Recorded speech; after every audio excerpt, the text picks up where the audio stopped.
एक लेस्बियन माँ ने अपने 8 साल के बच्चे को पहले मारा, फिर उसका सिर टेबल से लड़ा दिया, फिर भी जब वो बच्चा नहीं मरा तब जाकर किचन से चाकू लाया, उसके पेट में मार दिया। तो दोस्तों आज का जो केस हम कवर करने वाले हैं वो वेस्ट बंगाल का रहने वाला है, जहां पर एक फैमिली घर में रुका करती थी। एक लड़का था जो कि 8 साल का था, केवल 7वीं 8वीं में पढ़ता था और उसके माँ बाप दोनों ही वर्किंग कल्चर में थे, मतलब दोनों ही नौकरी करते थे, दोनों ही घर से बाहर रहा करते थे और वे दोनों माता पिता उसके घर में लगभग 7 या 8 बजे शाम को आया करते थे। तो वो रोज की तरह जो बच्चा था वो हमेशा स्कूल से आता था और आराम से घर में बैठता था, पढ़ता लिखता था, मतलब घर में रहता था, कहीं भी नहीं बाहर जाता था। और उन्होंने एक कुत्ता भी पाल रखा था जिससे उस बच्चे की सेफ्टी रहे, उस पर कुछ भी ना हो। तो ये रोज के रोज चलता रहा। एक दिन क्या होता है, जब उसके मम्मी पापा आते हैं शाम को और देखते हैं कि उनका बच्चा नहीं था, तो वो एकदम से वो अचानक में डर जाते हैं, क्योंकि वो हमेशा देखते थे कि उसके जो घर में आते थे तब वो बच्चा घर में ही रहता था।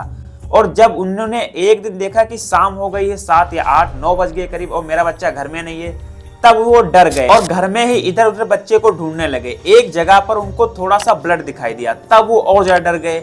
जहां पर ब्लड दिखाई दिया वहां पर एक बेड भी पड़ी थी।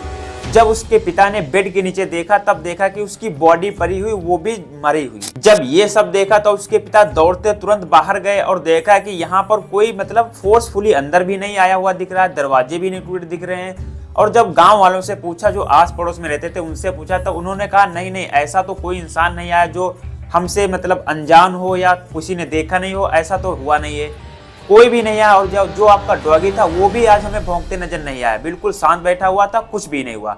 जब ये पूरा केस पुलिस में जा पहुंचा तो यहाँ पर पुलिस आई, पुलिस ने ये देखा और पुलिस का भैया काम ही होता है पूरा इन्वेस्टिगेशन करना। तो सबसे पहले जो पुलिस ने देखा कि यहाँ पर जो गेट खुला हुआ है ये भी कोई फोर्सफुली नहीं खुला हुआ, आसानी से खुला हुआ है।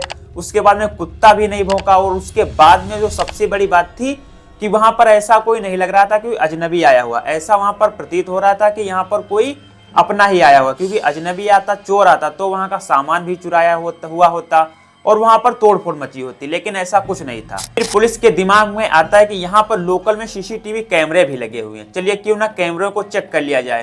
तो सीसीटीवी कैमरे की पूरी फुटेज पुलिस ले जाती है अपने थाने में और धीरे धीरे करके बारीकी से उन फुटेज को चेक करने लगती है।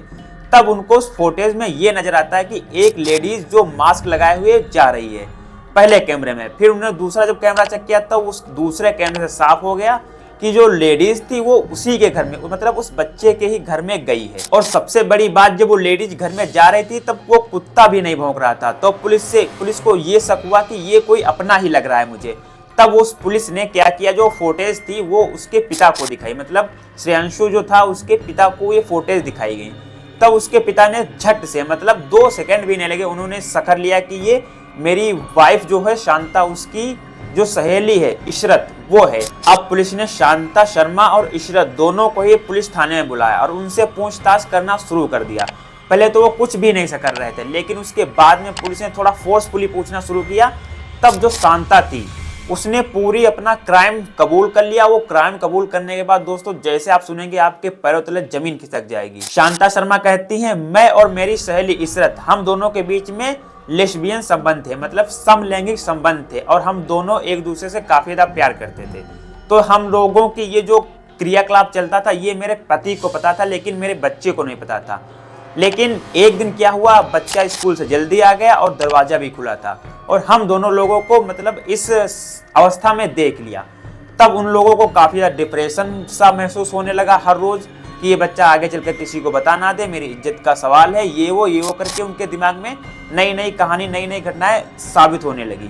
फिर शांता और इशरत ने मिलकर पूरा प्लान बनाया कि किस तरह से बच्चे को मारना है, कहाँ मैं कितने टाइम आऊंगी, आप कितने टाइम आओगी और कहाँ क्या होता है, ये सब पूरा मतलब प्लान बना लिया व्हाट्सएप की चैट पर। और उसके बाद में इशरत घर में आती है, बच्चा भी घर में होता। पहले तो दोस्तों वो लोग उस बच्चे को मारते हैं, फिर भी जब वो नहीं बच्चा मरता है तब उसका जो हाथ होता है उस पर हाथ को काटते हैं, नस उसकी काट देते हैं। उसके बाद में एक टेबल पड़ी थी उस पर उसका सिर भी मारते हैं, तब भी बच्चा नहीं मरता। तब उसकी माँ जाती है और किचन से चाकू लाकर बच्चे के 4-5 जगह पर मार देती है और वो 8 साल का बच्चा वहीं पर मर जाता है। ये जो पूरी घटना थी, इन लोगों ने 8 फरवरी को पूरी की पूरी घटना की थी और पूरा का पूरा इल्जाम भी अब इन दोनों लोगों के ही सर पर आ गया। और सबसे बड़ी बात, जब ये पूरा इन्वेस्टिगेशन करके पुलिस ने लोगों के सामने रखा तब लोगों ने बिल्कुल भी इनकार कर दिया कि नहीं नहीं, ये तो आप मनगढ़ंत कहानी बना रहे हैं, क्योंकि कोई माँ अपने बच्चे को कैसे मार सकती है।